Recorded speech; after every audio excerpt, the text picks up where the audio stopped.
क्या कोई बदला लेने के लिए इस हद तक गिर सकता है कि वह अपनी ही सगी बेटी का बलात्कार कर दे? क्या कोई इतना क्रूर हो सकता है कि वह अपने ही भाई को उसके बच्चों का मांस काटकर पकाकर खिला दे? और क्या कोई देवता बच्चाबाजी के लिए एक सुंदर युवा लड़के से प्रेम कर सकता है? इसका उत्तर है जी हाँ। मैं आपको ग्रीक माइथोलॉजी की सबसे डार्क कहानी सुनाने जा रहा हूं, जिसके बारे में कहा जाता है इस कहानी को लिखते हुए प्राचीन कवियों के कलेजे कांप जाते थे। यह कहानी है हाउस ऑफ एट्रियस यानी कि एट्रियस के खानदान की, जिससे एट्रियस के बेटे हुए अगामेम्नन और मेनालाउस। वही मेनालाउस जिसकी पत्नी हेलेन के लिए महान ट्रोजन युद्ध हुआ, और उस ट्रोजन युद्ध में महान ग्रीक सेना का सेनापति था अगामेम्नन। यदि हाउस ऑफ एट्रियस की कहानी को गेम ऑफ थ्रोन्स का बाप भी कहें तो अतिशयोक्ति नहीं होगी। अगर आप अपने आप को मजबूत कलेजे वाला मानते हैं तो आप इस कहानी को अंत तक सुनिए, और यकीन मानिए कि अंत आते आते आपका भी कलेजा कांप उठेगा। अब आइए आरंभ करते हैं। एडिथ हैमिल्टन ने अपनी पुस्तक द माइथोलॉजी में हाउस ऑफ एट्रियस की कहानी को संक्षेप में प्रस्तुत किया है, पर यहाँ पर हम जरा विस्तार में चलेंगे। हाउस ऑफ एट्रियस की कहानी शुरू होती है एट्रियस के दादा टेंटलस से। टेंटलस जूस का बेटा था। जैसा कि आप जानते हैं कि ग्रीक माइथोलॉजी में देवता मनुष्यों के साथ संबंध बनाकर पुत्र उत्पन्न करते थे, और जूस तो बहुत मनचले थे। उन्हीं का बेटा था टेंटलस। पर टेंटलस की खासियत यह थी कि उसे देवताओं का बड़ा ही प्रिय माना जाता था। देवता उससे बड़ा प्रेम करते थे, और उसे ओलंपस पर्वत पर देवताओं के साथ बैठकर खाना खाने का सौभाग्य प्राप्त होता था, और अक्सर उसके घर भी देवता खाना खाने आते थे। पर यहीं से टेंटलस के मन में अभिमान भी उत्पन्न हुआ, और देवताओं के प्रति शंका भी उसके मन में घर करने लगी कि देवता वास्तव में इतने महान हैं? क्या वे वास्तव में सही और गलत की पहचान कर सकते हैं? अब ग्रीक माइथोलॉजी में मांस खाना वर्जित नहीं है, परंतु कुछ कुछ वर्जनाएं हैं जिनमें इंसान का मांस खाना तो सबसे घृणित और वर्जित है ही। टेंटलस ने देवताओं की परीक्षा लेने के लिए इसी वर्जना का उपयोग किया। उसने बड़ा ही घृणित काम किया। उसने क्या किया कि अपने बेटे पेलोप्स को, पेलोप्स अभी युवा था, तो अपने बेटे पेलोप्स को उसने मार दिया, और मारने के बाद उसका मांस पकाया और देवताओं को अपने घर खाने पर आमंत्रित किया। देवता आए तो टेंटलस ने वहीं पेलोप्स का मांस उनके सामने परोसा। अब चूंकि देवता ज्ञानी होते हैं, उन्होंने देखते ही पहचान लिया कि यह मांस जो है वो मनुष्य का ही से खाया नहीं जा सकता है। पर देवी डेमीटर ने मांस का एक हिस्सा खा लिया, और वह भी क्यों खा लिया? क्योंकि वह अपने बेटी के शोक में थी। उन्हें यह समझ ही नहीं आ रहा था कि सामने क्या रखा हुआ है। वह शोक में डूबी हुई थी। वह शोक में क्यों थी, यह भी आपके मन में प्रश्न आ सकता है। तो संक्षेप में इतना जानिए कि देवी डेमीटर की बेटी का नाम था पर्सिफोन, और पर्सिफोन को ज्यूस का भाई हेडीज चुरा कर ले गया था। हेडीज पाताल का देवता कहा जाता है, अंधकार का देवता कहा जाता है। कोई भी स्त्री उससे विवाह नहीं करना चाहती थी, इसलिए हेडीज के सामने अपहरण के अलावा कोई चारा नहीं था। और पर्सिफोन देवी डेमीटर की बेटी थी, बड़ी ही सुंदर थी, तो हेडीज ने उसका अपहरण कर लिया। अब यह कहानी विस्तार से कभी बाद में समझाएंगे, परंतु डेमीटर अपनी बेटी के अपहरण के कारण शोक में थी, क्योंकि ज्यूस का भाई बड़ा बलवान था। सबको पता था कि उसने अपहरण किया है, और आसानी से वह पर्सिफोन को छोड़ने वाला नहीं था। इसी शोक में देवी डेमीटर ने मांस का एक टुकड़ा खा लिया। बाकी देवताओं ने नहीं खाया। वे टेंटलस की इस कारिस्तानी को समझ गए। उन्होंने टेंटलस को बड़ा ही भला बुरा कहा और शाप दिया। कहा कि तुमने इतना घृणित काम किया है कि तुम तो बर्बाद हो ही जाओगे। तुम्हारा वंश शापित हो जाएगा। तुम्हारे वंश में विश्वासघात और रक्त संबंधों में मृत्यु करने की यानी मर्डर करने की एक लंबी परंपरा चलेगी। और फिर देवताओं ने यह भी समझा कि पेलोप्स की इसमें कोई गलती नहीं थी। उसके पिता टेंटलस ने गलती की थी, तो टेंटलस को शाप मिला। हालांकि शाप पूरे खानदान को मिला, पर पेलोप्स की गलती नहीं थी। इसलिए देवताओं ने पेलोप्स को पुनर्जीवन का वरदान दिया। पेलोप्स फिर से जीवित हो गया, और उसका कंधा देवी डेमीटर ने खा लिया था, इसलिए कंधे वाली हड्डी की जगह पे हाथी दांत का कंधा लगाया गया। तो पेलोप्स जब पुनर्जीवित हुआ, वह पहले से कहीं अधिक सुंदर होकर पुनर्जीवित हुआ था। उसकी सुंदरता इतनी अधिक थी कि कई देवताओं की दृष्टि उस पर ठिठक गई। उन्हीं देवताओं में से एक थे ज्यूस के भाई और समुद्र के देवता पोसाइडन। पोसाइडन इतने शक्तिशाली थे कि अन्य देवताओं को अपनी दृष्टि हटानी पड़ी, और पोसाइडन ने पेलोप्स को अपने साथ प्रेम करने के लिए रख लिया। अब पोसाइडन द्वारा किसी लड़के से प्रेम करने की यह कहानी कोई यूनिक कहानी नहीं है, बल्कि ग्रीक माइथोलॉजी में देवताओं द्वारा नए लड़कों से प्रेम करने की एक पूरी प्रथा मिलती है, जिसे पेडेरास्टी प्रथा कहते हैं। ज्यूस के साथ भी ऐसी कहानियां प्रचलित हैं, जिसके बारे में हम कभी बाद में बात करेंगे। पोसाइडन जो थे वह पेलोप्स को लेकर अपने साथ चले गए, उसे युद्ध आदि की शिक्षा भी देने लगे और उसके साथ प्रेम भी करते थे। इधर जो टैंटलस था यानी कि पेलोप्स का पिता, उसे अभिशाप मिला था, इसलिए उसका पूरा राज्य बर्बाद हो गया। वह लीडिया का राजा था और लीडिया पूरी तरह से तबाह हो गया और इस तरह से अंत में वह भी अभिशाप के कारण मर खप गया। यानी कि पेलोप्स के पास न तो पिता बचा न पिता का राज्य। पेलोप्स पोसाइडन के पास धीरे धीरे और बड़ा हो रहा था। आगे चलकर उसके मन में भी प्रेम करने की इच्छा जागृत हुई। तब उसने पीसा के राजा ओएनोमाउस की बेटी हिप्पोडामिया के बारे में सुना। हिप्पोडामिया बड़ी सुंदर थी, उसकी सुंदरता की चर्चा दूर दूर तक फैली हुई थी, परंतु ओएनोमाउस नहीं चाहते थे कि उनकी बेटी उनसे दूर जाए।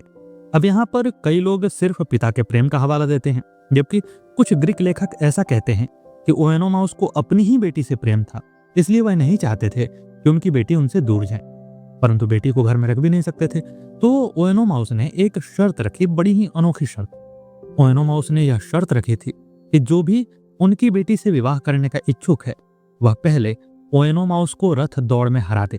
यदि कोई रथ दौड़ में हरा देगा तो हिप्पोडामिया से वह विवाह कर लेगा और साथ ही साथ उसे पीसा का राज्य भी मिल जाएगा। परंतु शर्त में मुश्किल यह था कि यदि कोई हार गया तो फिर उसे अपना शीश गंवाना पड़ेगा, यानी कि सर कटाना पड़ेगा, उसकी मृत्यु हो जाएगी। अब दिक्कत क्या थी कि ओएनोमाउस के पास युद्ध के देवता एरोस के दिए हुए घोड़े थे, जो कि किसी भी सामान्य घोड़े से हार नहीं सकते थे। इसलिए कई लोग हिप्पोडामिया के लिए आए और अपना शीश गंवाकर चले गए। इसी ओएनोमाउस की बेटी हिप्पोडामिया से पेलोप्स को प्रेम हुआ। पेलोप्स के सामने भी यही समस्या थी। तब पेलोप्स ने दो काम किए। पहला तो यह किया कि उसने पोसाइडन को अपने प्रेम की दुहाई देते हुए कहा कि ओ पोसाइडन, यदि आप मुझसे सचमुच में प्रेम करते हैं तो मुझे ऐसे घोड़े दीजिए, ऐसा रथ दीजिए कि मैं ओएनोमाउस को हरा सकूं। तब पोसाइडन ने 2 अमर और तेज चलने वाले घोड़े दिए और साथ में एक सुनहरा रथ दिया और कहा पेलोप्स से कि तुम जाओ और तुम ओएनोमाउस से जीत जाओगे। परंतु फिर भी पेलोप्स के मन में एक चिंता थी कि एरोस युद्ध के देवता हैं और पोसाइडन समुद्र के देवता। हो सकता है कि युद्ध के देवता के दिए हुए घोड़े समुद्र के देवता के घोड़ों से जीत जाएं। इसलिए वह कोई रिस्क नहीं लेना चाहता था। तो उसने क्या किया कि उसने ओएनोमाउस के सारथी, जिसका नाम मायरटिलस था, उससे सौदेबाजी की।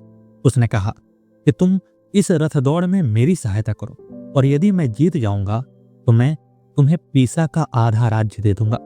वहीं पर कुछ ग्रीक लेखक यह भी कहते हैं कि ओएनोमाउस को हराने के लिए पेलोप्स ने मायरटिलस के सामने यह भी बात कही कि यदि मैं जीत गया तो एक रात के लिए, पहली रात के लिए हिप्पोडामिया का पति तुम रहोगे, यानी कि मैं अपनी पत्नी को एक रात के लिए तुम्हारे पास भेज दूंगा। कहते हैं कि हिप्पोडामिया की एक रात के लालच में या फिर आधे राज्य के लालच में मायरटिलस ने अंततः ओएनोमाउस को धोखा देने का मन बना लिया और उसने रथ की जो कील होती है उसे मोम से रिप्लेस कर दिया, यानी कि मोम की कीलें ओएनोमाउस के रथ में लगा दी। जैसे ही शर्त वाली रथ दौड़ आरंभ हुई तो पेलोप्स के पास पोसाइडन के घोड़े थे, वे बहुत तेजी से भागे। एरोस के दिए हुए घोड़े जो ओएनोमाउस के पास थे वह भी तेजी से भागे, परंतु जैसे जैसे रथ दौड़ आगे बढ़ी, दौड़ के कारण कीलों में घर्षण हुआ तो कीलें जो कि मोम की बनी हुई थी वह घर्षण की गर्मी से पिघल गईं और ओएनोमाउस रथ से नीचे गिर पड़े। एरोस के दिए हुए घोड़े रुके नहीं और कहते हैं कि ओएनोमाउस उस रथ दौड़ में केवल हारे ही नहीं बल्कि घसीटते हुए मृत्यु को प्राप्त हो गए। और इस प्रकार पेलोप्स का विवाह जो था वह हिप्पोडामिया से हुआ और टैंटलस का लीडिया राज्य भले तबाह हो गया पर अब वह पीसा का राजा बन चुका था। अब यहाँ पर कहानी अपना सबसे डार्क मोड़ लेती है। एक ऐसा अभिशाप कहानी में मिलता है जो कि इस पूरी कहानी को, यानी कि हाउस ऑफ एट्रियस को ही बुरी तरह से अभिशापित कर देता है। एक अभिशाप एट्रियस के दादा यानी कि पेलोप्स के पिता टैंटलस को मिल चुका था। दूसरा अभिशाप अब पेलोप्स को मिलने वाला था, क्योंकि मायरटिलस जो कि ओएनोमाउस का सारथी था, जिसने कि रथ की कीलों को बदला था, उसने अपना हिस्सा मांगा। अब चूंकि अपनी पत्नी को एक रात के लिए पेलोप्स को भेज नहीं सकता था, इसलिए उसने क्या किया कि मायरटिलस को धोखे से समुद्र में एक ऊंची पहाड़ी से गिरा दिया। कहते हैं कि गिरते हुए मायरटिलस ने शाप दिया कि जिस प्रकार तुमने मुझे धोखा दिया उसी प्रकार तुम्हारे वंश में धोखा देने की पूरी परंपरा चलेगी। और फिर पेलोप्स और हिप्पोडामिया इसी शाप के साथ पीसा में राज्य करने लगे। पेलोप्स की हिप्पोडामिया के अलावा भी कई पत्नियां थीं, कई बेटे हुए, जिनमें से कि दो प्रमुख हैं, थाइस्टस और एट्रियस। यही एट्रियस जिससे इस पूरे परिवार को हाउस ऑफ एट्रियस के नाम से जाना जाता है। एट्रियस और थाइस्टस उसी पीसा में रह रहे थे। एट्रियस का विवाह एरोप से हुआ, और एरोप को ध्यान दीजिएगा, एरोप ही वह कड़ी है जिससे यह शाप आगे बढ़ता है। एरोप का विवाह हुआ था एट्रियस से, पर उसका प्रेम संबंध जो था वह थाइस्टस से था। यानी कि यह पूरा प्रेम त्रिकोण है, दो भाइयों के बीच में एरोप आ गई थी। एरोप और एट्रियस के भी दो बेटे हुए, अगामेम्नन और मेनालाउस। अगामेम्नन और मेनालाउस अभी छोटे थे कि तभी थाइस्टस और एट्रियस ने मिलकर अपने एक सौतेले भाई क्रिसिपोस का मर्डर कर दिया, क्योंकि वे शायद यह नहीं चाहते होंगे कि सिंहासन में किसी और का हिस्सा हो। परंतु जैसे ही पेलोप्स को पता चला कि उसके दोनों बेटे एट्रियस और थाइस्टस ने उसके एक और बेटे का मर्डर कर दिया है, तो पेलोप्स ने अपने बेटे क्रिसिपोस की हत्या के जुर्म में अपने अन्य दो बेटों थाइस्टस और एट्रियस को उनके परिवार के सहित देश निकाला दे दिया। अब थाइस्टस और एट्रियस के पास कोई देश था ही नहीं। वे अपने देश से बेदखल कर दिए गए थे और भूख प्यास से व्याकुल भटकते हुए अपने परिवार के साथ वे लोग एक दूसरे देश में जा पहुंचे। वह देश था माइसिनी। माइसिनी वही देश था जहां के राजा ने हरक्यूलस को वह 12 प्रमुख कार्य करने को दिए थे, और आगे चलकर हरक्यूलस के बेटों ने माइसिनी के राजा को ही मार दिया था। जब एट्रियस और थाइस्टस उस राज्य में पहुंचे तो उस समय उस राज्य में कोई राजा नहीं था और वहां की प्रजा राजा के बिना अनाथ महसूस कर रही थी। तब वहां की प्रजा डेल्फी नामक शहर में गई। डेल्फी को ध्यान में रखिएगा, ग्रीक माइथोलॉजी में डेल्फी एक पवित्र शहर के रूप में आता है, बार बार आता है, जहां पर ओरेकल देवता का मंदिर है। ओरेकल भविष्यवाणी के देवता हैं, और लोग जब भविष्यवाणी की चाह रखते हैं, उन्हें कुछ चाहिए होता है, तो वे डेल्फी शहर में जाकर ओरेकल देवता से पूछते हैं, और ओरेकल जो भविष्यवाणी करते हैं उसी से लोग आगे अपना रास्ता तय करते हैं। यह डेल्फी और ओरेकल बहुत महत्वपूर्ण है इस कहानी के लिए। तो माइसेनी की प्रजा जब डेल्फी में गई तो वहां पर ओरेकल ने यह भविष्यवाणी की कि पेलोप्स के दो बेटे थाइस्टस और एट्रियस माइसिनी में हैं। उनमें से वही राजा बनेगा, यानी कि उनमें से ही कोई राजा बनेगा, और वही राजा बनेगा जिसके पास सुनहरी भेड़ हो। अब सुनहरी भेड़ जो थी वह थी तो एट्रियस के पास, परंतु जैसे ही थाइस्टस को इस भविष्यवाणी के बारे में पता चला तो उसने एक जाल फेंका। वह एरोप से प्रेम करता था, एरोप उससे प्रेम करती थी, लेकिन थी वह एट्रियस की बीबी। एरोप से थाइस्टस ने कहा कि वह सुनहरी भेड़ एट्रियस से चुराकर मुझे दे दो, और एरोप ने प्रेम में पागल होकर वही किया। उसने सुनहरी भेड़ एट्रियस से चुराया और थाइस्टस को दे दिया। अगले दिन सभा में प्रजा के सामने जब सुनहरी भेड़ प्रस्तुत करना था तो एट्रियस खोजता ही रह गया, उसके पास सुनहरी भेड़ मिली नहीं, और थाइस्टस ने वह सुनहरी भेड़ प्रस्तुत कर दी। प्रजा ने थाइस्टस को ही राजा मान लिया, परंतु यहाँ पर देवताओं ने हस्तक्षेप किया। ज्यूस को यह सब पता था, वह चाहते थे कि न्याय सही पूर्वक हो। उन्होंने अपने बेटे और देवताओं के दूत हर्मिस को वहां पर भेजा। हर्मिस ने प्रजा से कहा कि थाइस्टस चोर है, यह सुनहरी भेड़ एट्रियस की है, परंतु प्रजा ने कहा कि वह तो ओरेकल की भविष्यवाणी पर ही भरोसा करेगी, और उन्होंने ऐसा कहा है कि जिसके पास सुनहरी भेड़ हो वह राजा बनेगा। अब कैसे आई, किसके पास है, वह तो हम नहीं जानते हैं, पर जिसके पास हमें दिखी हमने उसको राजा बना दिया।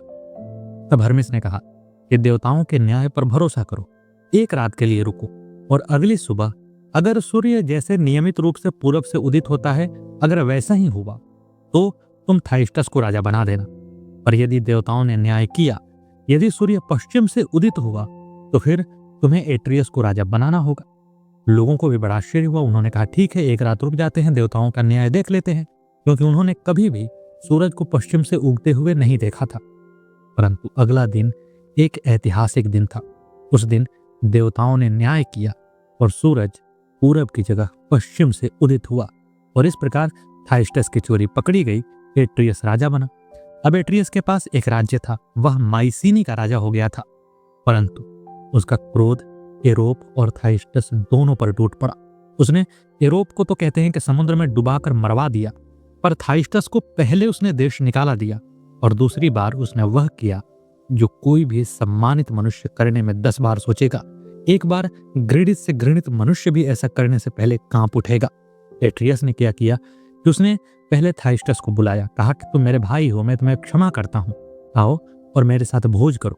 और जब थाइस्टस भोज के टेबल पर बैठा, उसके सामने मांस परोसा गया। वह मांस उसके ही बच्चों का था। एट्रियस ने उसके बच्चों को मारकर उनका मांस पकाकर थाइस्टस को बिना बताए परोस दिया था। थाइस्टस ने मांस खाया, उसे पता नहीं चला कि यह उसके ही बेटों का मांस है, मनुष्य का मांस है। उसने जमकर खाया, पर खाने के बाद एट्रियस ने थाइस्टस को ले जाकर के उसके बच्चों की मुंडियां यानी कि चेहरे जो बचे हुए थे और हाथ पैर दिखाए और कहा कि तुमने जो मांस खाया वह तुम्हारे बच्चों का था, मैंने अपने ही बच्चों का मांस खाया। इस बात को सोचकर एट्रियस का मन घृणा से भर गया। वह बदले की आग में धधकने लगा था, परंतु एट्रियस राजा था। एट्रियस के 2 बेटे थे, अगमेम्नन और मेनलाउस। वे भी उस समय तक महान योद्धा हो चुके थे। ऐसे में थाइस्टस अकेले भला क्या कर सकता था। उसने अपने प्रतिशोध की आग को दिल में रखा और वह गया डेल्फी के उसी मंदिर में जहां ओरेकल भविष्यवाणी करते थे। और वहां पर उसने डेल्फी के उस मंदिर में ओरेकल से पूछा कि मैं क्या करूं कि मैं एट्रियस से अपना बदला ले सकूं। तो ओरेकल ने जो भविष्यवाणी की वह यह सोचने पर मजबूर कर देती है कि क्या कोई देवता इस प्रकार की भविष्यवाणी कर सकता है। ओरेकल ने कहा कि तुम्हारा बदला तभी पूर्ण हो सकता है जब तुम अपनी ही बेटी के साथ संबंध बनाओगे और उस बेटी से तुम्हें एक पुत्र उत्पन्न होगा। चलो, देवता ने तो एक ऐसी भविष्यवाणी कर दी जो करनी ही नहीं चाहिए थी, पर क्या कोई पिता प्रतिशोध की आग में इतना जल सकता है कि वह इस प्रकार की भविष्यवाणी पर भरोसा कर ले। थाइस्टस ने किया। थाइस्टस की बेटी का नाम था पेलोपिया। पेलोपिया सिस्योन देश में, जहां के राजा थेस्प्रोटस थे, वहां पर एक मंदिर में पुजारन थी। थाइस्टस को इस बारे में सब पता था।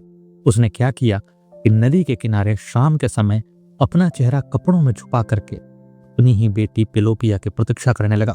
उसे पता था कि शाम के समय नदी के किनारे वह अकेले आती है।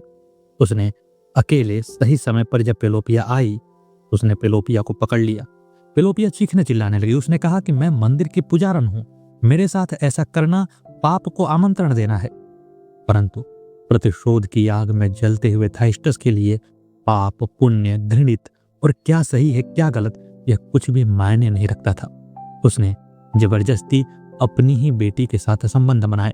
उसकी बेटी ने, पेलोपिया ने इसका विरोध किया। उसने हाथापाई की संघर्ष किया और इसी संघर्ष के दौरान थाइस्टस की तलवार पेलोपिया के हाथ में आ गई।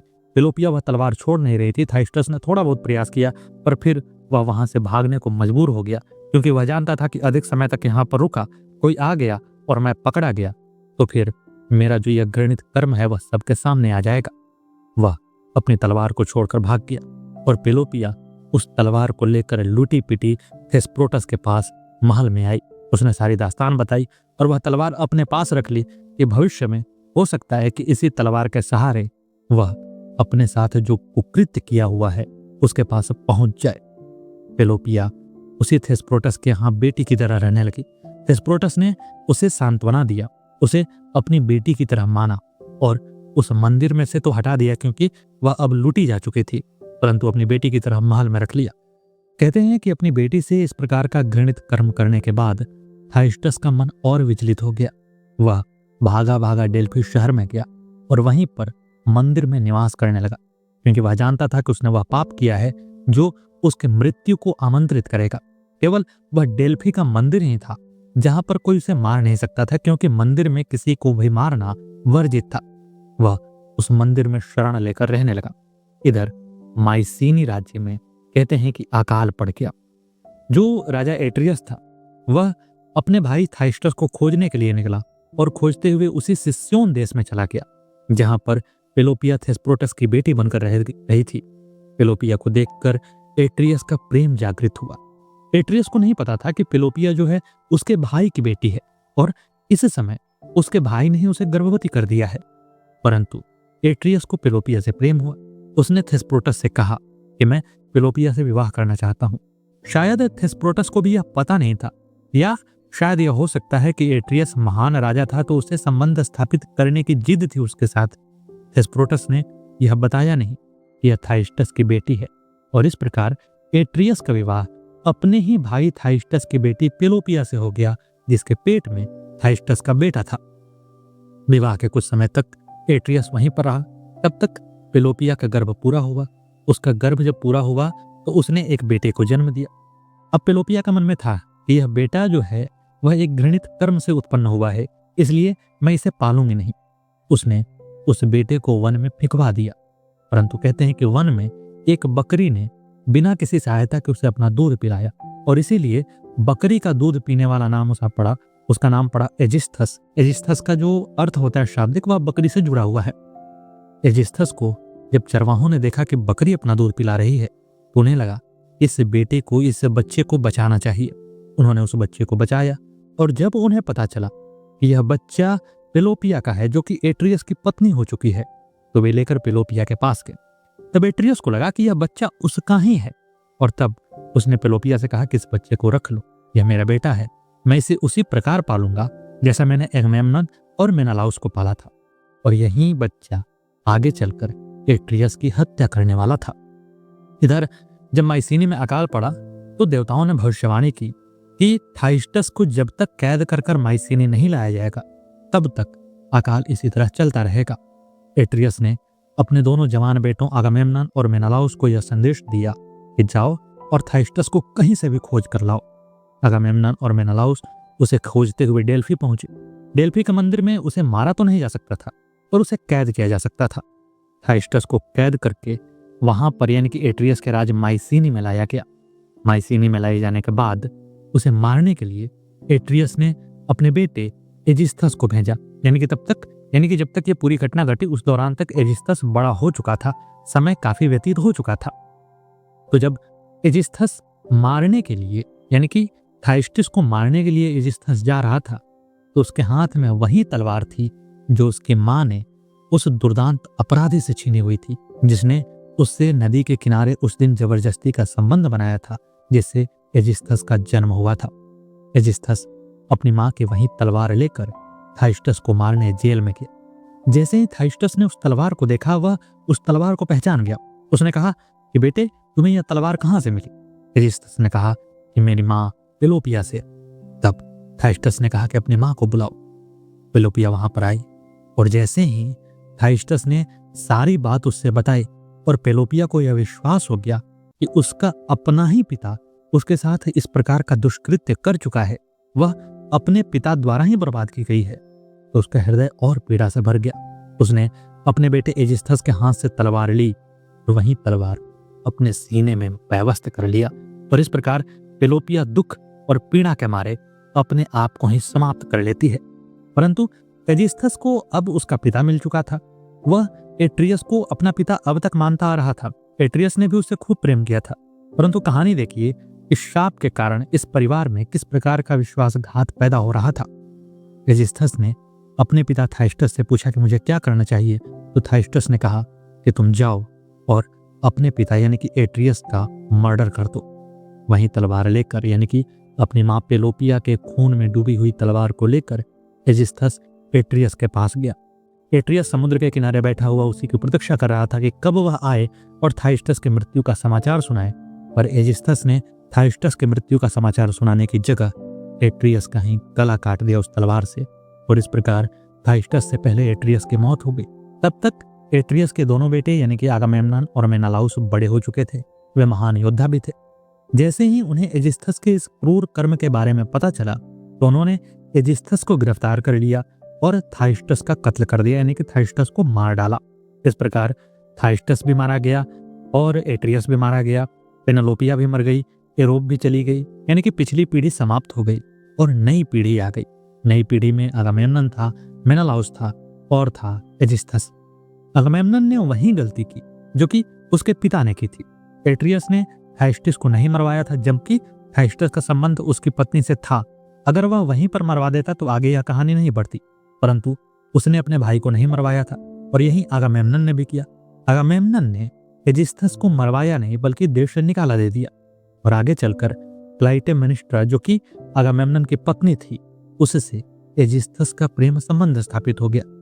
कहानी ऐसी है कि जब हेलेन जो कि मेनालाउस की पत्नी थी उसका अपहरण हुआ और उसके चलते ट्रोजन युद्ध की सारी पृष्ठभूमि तैयार हो गई, तो एलिस नामक बंदरगाह पर ग्रीक सेना जो थी वह आगामेम्नन के नेतृत्व में कई जहाजों पर बैठी हुई थी, परंतु समुद्र में हवाएं चलनी बंद हो गई।